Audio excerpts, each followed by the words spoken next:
Hi guys, welcome to the DadBub Show. I'm one of your hosts, Ken Blowfield, and Brendo and I, we interview dads all over the world to find out their secrets on balancing how to be a high-performing dad and a high performer in life too. So without further ado, let's get into the show.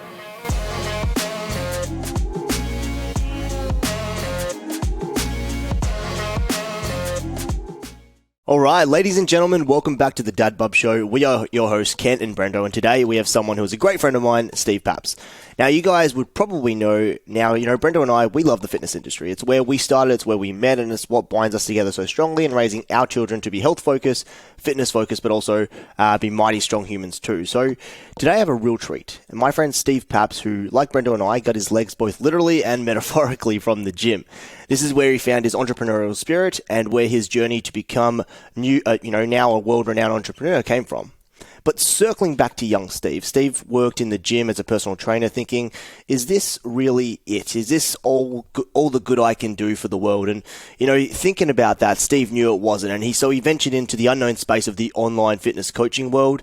And in just 3 short years, Steve worked with over 5,000 men across the world to transform their bodies. So he knew that there was a universe out there that he could obviously tackle, and he was able to do that in just 3 short years. But he knew there was still more to be done. So as the years went by, Steve poured hundreds, if not thousands of hours into studying the human mind, success, achievement, and above all else, fulfillment. And he believes that the construct of neuro-linguistic programming, coupled with his own unique take on the logical levels of change framework and his adaptation on personal development tools, anyone can actually achieve financial, business, and personal success. So now, Steve works with business owners all over the world to help them rewire their subconscious mind so they can achieve their business, financial, and personal objectives, to take them from a human being in the moment with no foresight for the future to human doing all the possibilities without limitation. Steve tells us that when you change who you are at a subconscious level, your overall performance changes, including your results. So, I know we'll have a mountain of amazing things to unpack here, but Steve, welcome to the show. Thank you for having me on. What an intro. Yeah, I love it. It always blows everyone away. So I love to sit back and listen to Ken's epic intros. So before I dive straight into it, Steve, give people a bit of a run through of who you are as a dad and where you are in that journey at the moment. Yeah, sure. So my name's Steve. I'm a father of, I've got a little boy, his name's Jet, and he is, he's everything to me. He's actually just about to turn 10 in about a month's time, which is awesome.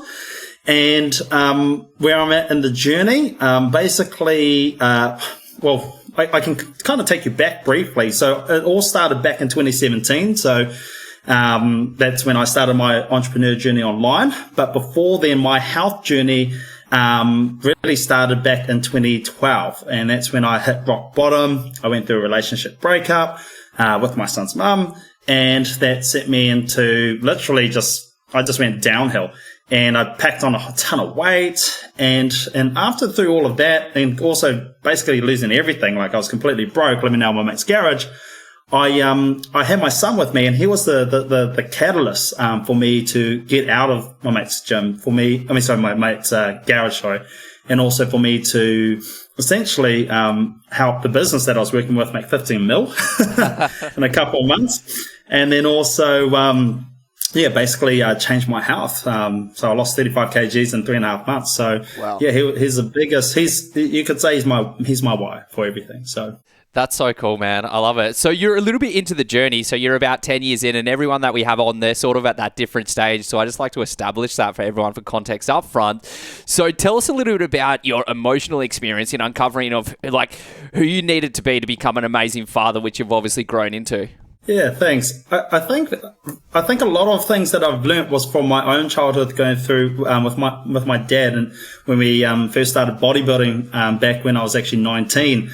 And my dad, he competed at a national and international level. He went to Mr. Universe in Germany. Wow. So I learned a lot of life fundamentals, principles in the gym, which is funny enough. And then all of that resilience and character building, I was able to carry forth into being a dad with my son, but also into business. So I think also one funny thing, just thinking about this now, my childhood, my dad used to play Tony Robbins, like the Power Hour, the cassette tape when I was about my son's age, actually, on the way to school. So I was literally embedded all of those ideas from like Tony Robbins, like, from a young age. So it's kind of just had that huge ripple effect into my adulthood life. Yeah, amazing. That would have been before he was known as Tony Robbins, right? He would have just been Anthony Robbins back then. Yeah. I love that. On the cassette. Yeah. So, look, I mean, sorry, can I Brendo, jump in? Because I know you're about... So, I'm a bodybuilding frother, right? Like, I've sort of grown up in that world from when I was quite young. So, I got to ask, who's your dad? Oh, so my dad, he's got the same name. So, he's Steve Papps Senior, so I'm Junior. So, yeah. So, I actually, funny enough, I never would have ever thought in my whole life, because I used to be a basketballer before going into being bodybuilding. And the only reason why I went into bodybuilding was because I wanted to increase my vertical jump. Oh, wow. There you go. That was it. Yeah. So, I went a bit further than that. Probably not the best sport to get into if you want to increase your vertical jump. I mean, there's powerlifting, weightlifting, a whole heap of like strength and conditioning based activities that you can get involved in. But like back then, that's all there was. Brendo and I, we've both competed before, and being on stages, I know when I was there, that's why I got into bodybuilding, because I wanted to improve my sprinting ability, because I thought, I was looking at the biggest guys, and the biggest guys are telling me, if you're stronger, the stronger you are, the faster you'll be. And I used to look, back when I was a kid, I was watching Maurice Green do the 100-meter sprint. This guy was huge, massive tree trunk legs, massive shoulders. And that's because that was the mentality of, the late 90s, early 2000s. Sprinters needed to be massive and huge. Now, when you look at the sprinters today, I mean, I'm not saying they're skinny, but when you compare them to the build of the late 90s, early 2000s, they're much tighter, they're much leaner. They're much slender, which is, really, really interesting. So I love that, man. And I love that we're kind of circling back to Brendo and my roots, back in the fitness industry, which is epic. So, how does one, doing what you do each and every day, how does that fulfill you as a father? And what does your son think of what you do? Well, he's from what I hear from one of his recent teacher interviews, his teacher says that he's quite proud of me, which is great, and I think that's all you really want at the end of the day, is for your kids to appreciate what you do and who you are, and also look up to you. And I couldn't be any more grateful for that. Yeah, that's so cool. And so surely your mindset, it's incredibly important. I mean, it's a big part of what you do and what you coach people on, but for yourself, an important part of becoming a world leader. So how important do you feel that it is for the modern man and the modern dad to really, I guess, get the most out of their own mindset to step into that role as well? Yeah, I guess when I was in my previous business before this one, where I was working with dads, I spoke a lot to that whole idea of really getting them to think about their mind, but also building that legacy. Like, what do you want to be remembered by? And one of my mentors, Brendan Burchard, I remember he was saying that he went through this car crash. And he went right through the bonnet on top of the bonnet, and he was just like, splattered literally everywhere. And he was saying at that point, it was like a life or death. He said, if I was to die in this moment, could I say yes to the following, questions? Did I live? Did I love? Did I matter? And that's something that I spoke to quite often with my clients is, as a dad, like, could you actually say that? But even just as a, you don't have to be a dad, but just in general, if this was to be your last day, could you say yes to those three things? And if not, what could you do today to change those answers? Yeah. Sorry, Ken, I'll let you jump in. Yeah, no, that's so true, man. I love that. And obviously, if you can do that every single day, obviously, doesn't that just make you so proud? For sure. And so what about the lessons and style of your relationship with your dad? I mean, you spoke about bodybuilding and how that's so much influenced you and obviously your health and fitness. So how has your relationship with your dad impacted you in fatherhood? Now, obviously, you're in that position and you have been for a while. Yeah. So I think one of the biggest lessons he taught me was the follow through. If you say you're going to do something, just follow through and commit. And your word is everything. If you don't follow through on your word, over a period of time, when you keep, going through that same habit of not following through, it actually drops your self-confidence and your self-belief that you can actually accomplish something. So for me, that's one thing that he taught me, and then I instilled back into my son, even just with like simple things around the house or his homework or whatever it may be, is to, if you're going to start something like a sport or whatever, we're going to commit to it, and we're going to figure out what are some steps that we can take in order for you to really maximize this experience and get the most out of it. Yeah, I love that. I was speaking to a good friend of mine the other day, and he was talking to me we were talking about masterminds and the power of being in a mastermind. And he's a father himself, and he said, your family dynamic is really the child's first mastermind. So if you want to make sure that you're, I suppose, giving your child the best opportunity for success in the future, it's like you've got to really work on the family construct of your home. And every single person on this planet has been affected by their immediate family. And that is, biological mother and father. Whether they were present in the relationship or not with the child, that shapes that child for the future, right? Positively or negatively. And we get this like generational cycle of education and learning, which happens, again, both positive and negatively. And I think, as parents, we have to really take that very seriously. And I'm like, cool, I take masterminds really seriously, and I want to really take parenting really seriously. So, you've said, Steve, about, you've been in NLP and you've been doing this and you've changed so many lives around the world. So tell us about NLP. Like, what is that specifically, and how do you feel it can be effective for any human being, and especially being a dad? Yeah, it's really impacted my life. I was inspired to go through it through Tony Robbins, who really brought it to the forefront years and years ago. So NLP uses special language patterns and strategies to essentially change one's thoughts, emotions, and behaviors. So there is 6 logical levels that we work with our clients on. It's called the logical levels of change framework. And there is the first level at the top of the pyramid, you could say, is vision. Then you got your beliefs. You got your identity. Then you got your values and beliefs. And then you got your skills and capabilities, behaviors, and then your environment. So the second and also the third level, your identity and values and beliefs, those are your subconscious programs. Those are the key drivers that's creating your personal reality.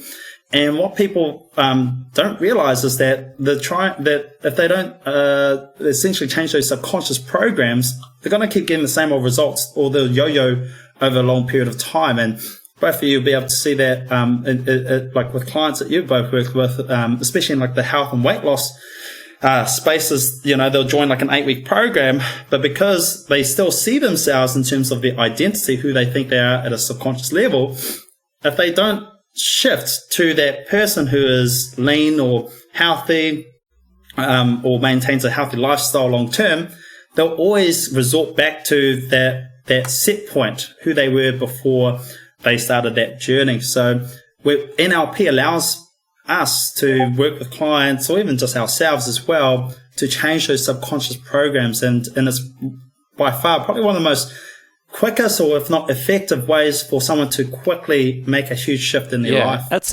it's really wild. So I'm still like heavily involved in the fitness industry, and I have been I've grown up in it for 19 years, and I've got this big passion around, less than 18% of the population actually live an active lifestyle. Like 82% is sedentary, and for me, it's like such a trigger. It's like, hey, fitness is good. Like you never say, hey, fitness is a bad thing for my life. I believe everyone, and I don't mean just go to the gym. I mean like something active. Find that thing that you love.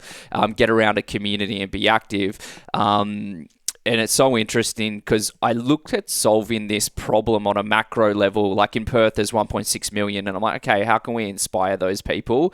And I'm going to take something away from what you said, because as a entrepreneur who likes to reverse engineer, pull things apart and reverse engineer it, I'm like, okay, cool. Maybe there's a different approach, because I see so many gyms or, fitness businesses using like 8-week challenge as their lead generation to pull people into the funnel. And obviously it hits a pain point because people want to change.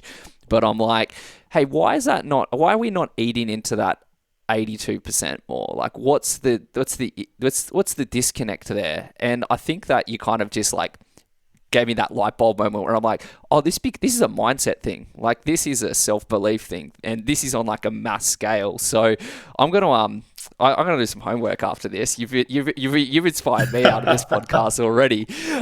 So you speak about language and patterns as well. And so why do you think it's important to be a dad, like to be aware of these things? Because no doubt, you're coaching your son in his life and there's different stages. So how do you approach that as a dad to your son? Yeah, I guess, well, firstly, we have our own internal dialogue where we speak to ourselves on a tape recorded, and we're either consciously taking that awareness around it, or we're letting it just play in the background unconsciously.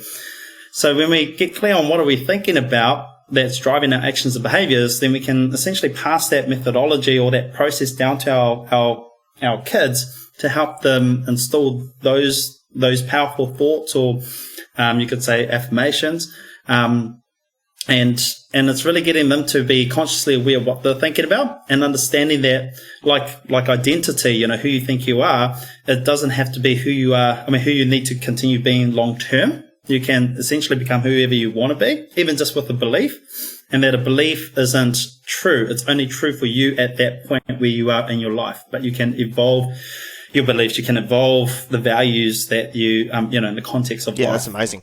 And so I want to just unpack that a little bit more. So are you saying that, as children develop, the language patterns they use, and let's just call them as they is, the NLP techniques and the NLP techniques that you'll use will change as they kind of migrate or progress from being an infant to a toddler to a child, a tween, a teen, a young adult. They've all got funky names now, potentially even, a boomer potentially in the future, I don't know. Whatever they're going to be called. Do you feel like that's going to change how you speak to your child? Yeah, as their level of awareness increases through age, then the depth that I can go to with certain exercises will be a lot more impactful. So the beautiful thing about a child in the earlier stages of life is that their mind is just open. They're like a sponge. So you can literally feed them whatever you want to feed them, in terms of, beautiful ideas, and that will help them grow. So one thing that I used to share with my clients working in the dad space was, at the end of the day, when I would put my son to bed, I still do that today, is I would say to him, hey son, you're going to do something great one day. And, if you're consistently feeding your child a beautiful thought just before they go to bed, they're going to go to sleep with that beautiful idea, but it's going to impress upon the subconscious mind, because the 2 times in the day where your subconscious mind is most heavily influenced is when you first wake up and before you go to bed. Yeah, that's why I do it. And I know I'm just taking over the questions, Brendo, so I hope you don't mind. It's all good. Go nuts, bro. I want to ask this one more question, right? So, I listen to a lot of people in these spaces, right? And I like to kind of unpack the power of language and the power of influence. And, one of these things that I've been recently seeing is how you praise your children. And one of those things is we all say it to our children, you're so beautiful, you're the most handsome boy in the world, you're the most beautiful girl in the world. But then some people say if you say that consistently and they begin to believe this, and then when they go out into the real world, they're massively shut down. And then they internalize everything, and then they almost reject or they pull away from society. And so my question in relation to that is how should we confront that? Because obviously I truly believe my son is a beautiful boy. I truly believe that. And I know Brendo's daughter Evie is a beautiful girl, and I know Brendo absolutely believes that wholeheartedly.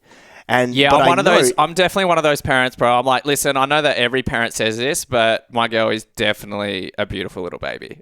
Exactly. And so this is my challenge now. It's I truly believe it when I say it, and I want my son to believe that, but then also I don't want him to be shut down so hard by society, because no doubt he's going to get shut down one day, and he's not potentially going to be the most beautiful person in the world. In that particular room in relation to his peers, his peers' perception. So how should we be restructuring our language around that? Or should we even? Yeah, well, I guess, you can still continue to reinforce those beautiful ideas, but it's making sure that capability is built around those ideas. It's not just, saying here, here's some nice ideas, deeply embedded in your subconscious mind, but if they're going to do something great one day, working towards, what does that look like? For my son, he wants to be a policeman. Okay, cool. Well, when you get to an age, we'll start looking at that stuff, right? And building that skills and capability in order for him to get into that field. So I don't think there's anything negative around the power of affirmations or language, but it's just making sure that you build capability around that. But then also getting them to that point where they really understand that they don't need anything outside of them to validate who they think they are inside. That they can be absent from the external environment. That they're really, the external environment is just them pushed outwards. Yeah, I love that. So Brendo and I, we listen to Jordan Peterson a lot and other influencers in that space. But in your opinion, because I think this is a really, really big question, I was listening to actually something from Jordan Peterson the other day, and he talked about a person isn't truly mature, or they don't actually become mature until they actually have a child. Now, there's other ways for them to become mature, but the easiest way is actually to just become a parent and just step up to the role. So in your opinion, who does a person have to truly become to be a father? Yeah, I think they definitely have to want to make a difference in that child's life, and that they want to also create a legacy. When I speak about legacy, I'm not saying, hey, take over the world kind of legacy, but something that's relevant or that would make, be something meaningful in their own lives. So it could be starting up a business, or it could be, I don't know, making marketing manager, or IT manager, whatever it may be, right? But leaving something behind for their kids to step into. And just really just thinking like, how can I make a difference in their life? And I think that's a big idea that I've been able to carry into my previous business with my own clients. That's really added a lot of value in our personal and business relationships with the fathers that I used to work with, and also into my current one is that idea. Even like in a sales conversation when I work with my one-on-one clients, I'm saying to them, get rid of this whole, hey, I need to meet a KPI, but how can I make a difference? How can I help touch that person's life so that they can go touch more lives? And if you can do that with your kids, it's a beautiful effect. How was it different working with dads, which you previously did, and that was the niche, versus now, so it'd be more in the business sort of realm? Yeah, I mean, it's quite, it's really, it's just taking the same principles and just applying it to a different field. So, again, like with the health and fitness space, yes, we spoke, we would go through the training, nutrition side of things, but the mindset was actually, like, funny thing was, I didn't realize it at one point. One of my mates pointed out, he said, did you know that on your Instagram and on your Facebook business page and your page, you only speak about mindset? Like, I actually really don't hear you speak about macros or, show too many training, like, even though, like, I used to compete, I didn't really speak to that, that kind of side of the fitness space that much. But that's what I mean, is that people know what to eat and how to train. They can easily research that, but it's understanding how do they work at a subconscious level. And that's all I did. It was just take that same approach and then just plug it into here. And because I had a lot of experience in marketing and sales online, I was able just to teach people how to do it from that space into this space, if that makes sense. Yeah, it does. So it's really funny. I'm going to circle back into this fitness sort of world and uncovering and reaching people. So I look at a lot of trainers, and a lot of people put out advice on, training, or they get their thing, and, you try and, I guess, sit in your niche, and so you can play in the algorithms and get reach. But the issue is, because we live in an echo chamber now so much, that if you're playing in that specific algorithm, you're actually not reaching people outside of that space. You're literally just circulating within people that are already into fitness. And I'm like, oh, okay, cool. So there's strategically, and thinking outside the box, if you actually want to encourage more people to get fit, you actually have to play outside of that space to pull people into it. So it's almost like you probably would have been doing that in a way, because you can inspire people through mindset to then be able to say, oh, I can actually do this. Like, I don't need to live like this. So yeah, very, very cool. Yeah, it was so funny, because I'd also get mums who I was never advertising to, and they would somehow stumble upon my page, and they would literally just pay for the program for their husband. And I said, hey, do you know that, like, you got to actually ask them? You can't just, like, pay for a program for your partner, and they, because they may not even do it, and you've just wasted your money, And they said, no, he's going to do it. He needs it. He's got to do it. So, yeah. So, I mean, I guess that's tough love, right? Yeah, that's right. Hey, sometimes you need that push. I love it. So tell us a little bit about how you balance your time, like with obviously business, life, relationships, and of course, like being a dad. How do you find that balance to be fantastic in all of those verticals? I guess the word balance is quite an interesting word, because I don't believe that you get full balance. I think there's obviously variables throughout your week or day. I think for me, it's just having that solid foundation in the first hours of the morning. So like one thing I like to do is, wake up, go to the gym, and then meditate, or meditate before going to the gym. And then also just journaling, like what is my thoughts, and doing that deep work. And then, from 7 o'clock onwards, then that's when I look at my phone, I look at my emails, all of that kind of stuff. But I don't touch any of that. Even if I see messages on my phone, I don't look at it until after 7 o'clock, because I want to focus on the first 2 hours of the day on myself. I want to fill back my cup so then I can fill other people's cups. And then just making sure that, that I'm putting enough time in for my son. So whenever it's like school holidays, which it is right now, just making sure that I can move things around to be able to still accommodate him. And I think it's just time management, looking at what do you really value and how can you add more of that into your schedule. What time do you wake up? 5. Do you ever have those mornings? Because I know it can get cold. I grew up in Canberra, and I would say weather-wise, that's probably somewhat similar to New Zealand. Do you ever have those, or what happens? I'm not going to say do you ever. What happens on those mornings when it's hard to get out of bed? Yeah, I mean, we all go through those mornings, right? I think it's just going back to the why. Like, why am I waking up? And sometimes I just have to just shake it off. Just think, hey, I got to show up. And just going back to, what's the purpose of this specific thing I'm going to go do? So like the gym. And that was the biggest thing with my clients is, thinking about like, you want to achieve all these goals, outside of the, it's not, because I wouldn't just get them to set fitness goals. I'd get them to set life goals. So getting them to write it down and what is the value that adds into their life if they complete it. And a lot of people don't realize they don't actually get clear on what's the value of that specific activity is.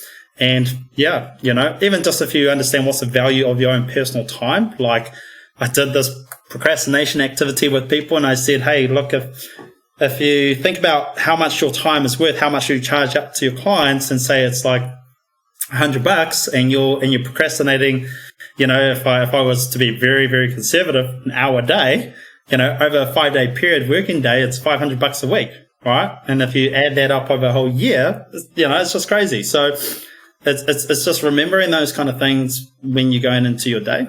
Yeah, that's so good. So we got 2 more questions to go. And obviously, I'm a fitness industry frother, so I always love it when someone has that experience.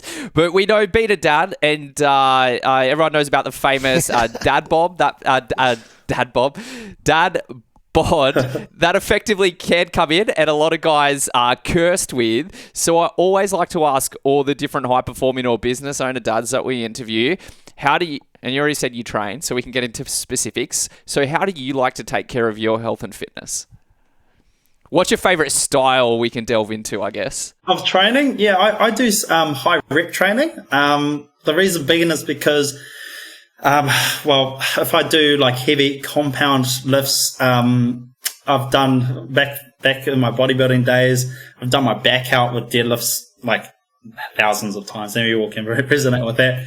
And for me at this age, I'm not trying to be a hero. I'm just trying to be consistent, So all I do is, like different free weights, but I don't do too many compound movements at the moment. Is high rep. And just supplementing that with a ketogenic diet.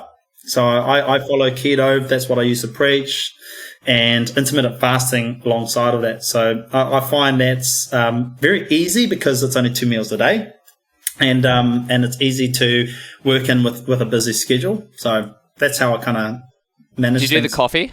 Do you do the butter coffee? Oh no, I just actually, funny enough, I actually had a coffee before this, so no, it's just coffee and cream.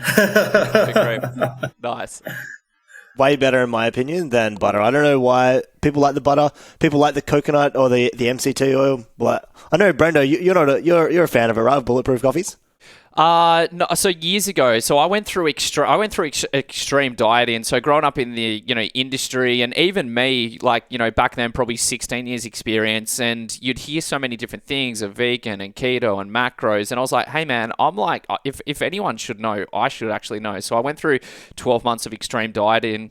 And part of that was 3 months keto and 3 months vegan, 3 months keto, did my blood work, did DEXA scans through the whole time. And I'm like, hey, what does this actually do to your body? And everyone would say, oh, well, you can't build muscle being a vegan, which I did. And they're like, oh, well, you can't perform as an athlete doing keto. I'm like, well, I did.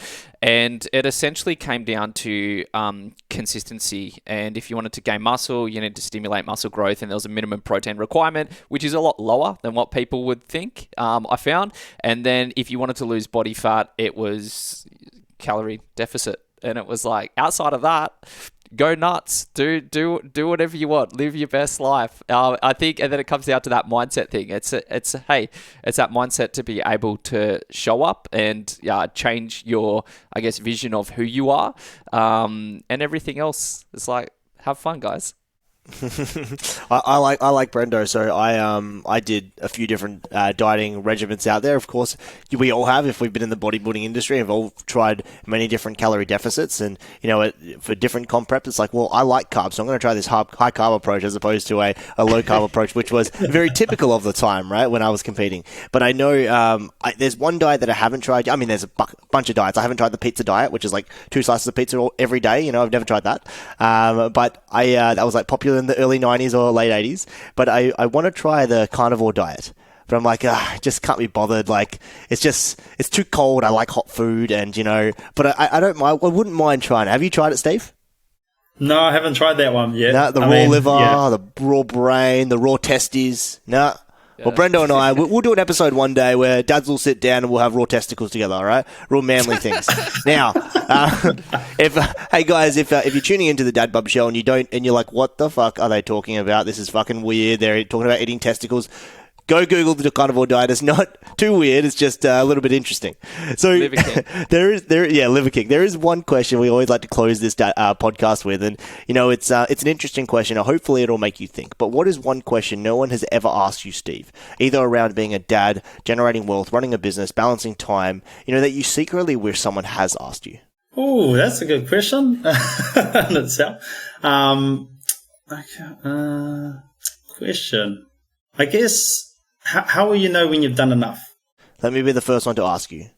How do you know that you've done enough, or if there is enough? Yeah, it's a hard question because, going through like bodybuilding and that side of things, we're always pushing to keep going further and further and further. And there's always new technologies, new advancements, science, all that kind of stuff coming through in that space. And the same with business.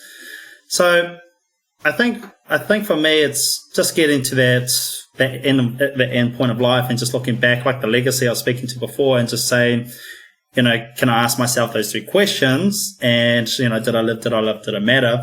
And can I say yes? And if I can say that, hands on heart, then I guess I've done enough. Amazing. I love that. And, did I live, did I love, did I matter is something that I'm going to cherish and take away from this podcast. I love that. That was awesome. Steve, thank you so much. So many gems. Guys, you can find Steve on Instagram, Steve_Papps. That's PAPPS. And your Facebook group. Do you want to give that one a bit of a plug now? Yeah, so it's a NLP Sales Mastermind.